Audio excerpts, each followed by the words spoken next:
1, et 2, et 3. Bang! Aujourd'hui, on est avec un artiste à part entière, que ça fait plus de 20 ans, qui est dans l'industrie de la musique au Québec, qui écrit des chansons comme il lance des galets sur un lac, de façon très poétique et ancrée dans le moment. En espérant que tu fasses des bons. Exactement. J'étais avec Stéphane Lafleur de Avec Podcast. Merci Stéphane de te prêter au jeu. Première question pour toi pour commencer cette entrevue. On voit qu'il y a beaucoup de lenteur et des silences qui sont vraiment bien assumés dans la musique d'Avec Podcast. Je me posais la question, est-ce que Stéphane Lafleur aime les environnements bruyants? Je suis plus à la recherche du calme. La campagne, etc. Je comprends. Ouais, j'habite en ville, mais quand j'ai une chance de sortir, je la prends. Ça fait 20 ans, peut-être un petit peu plus même qu'avec Podcast, vous êtes ensemble. Ouais.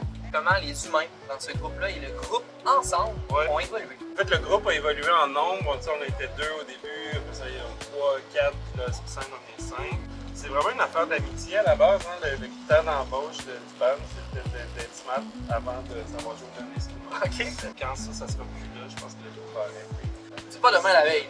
Non, Okay, parce que l'amitié est encore vraiment là et le plaisir est encore vraiment là. Puis c'est ça qu'on a essayé de maintenir tout le long. On est une petite coopérative dans le sens où tout le monde a ses tâches dans le band. Joël fait les clips, les pochettes, moi j'arrive avec les tunes. Tout le monde fait un petit Mathieu a réalisé l'album. Ce qui nous donne la liberté aussi, c'est le fait d'avoir d'autres métiers. Mettons, tout mon.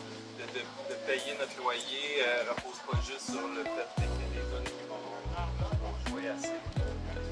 D'ailleurs, les dernières 20 dernières années, il y a eu beaucoup de changements dans cette industrie-là. On est passé du disque, on est passé à les plateformes payantes d'acheter des chansons à maintenant la diffusion en continu. Justement, pour ces artistes-là de la relève, un artiste qui voudrait sortir du lot, comme jeune artiste.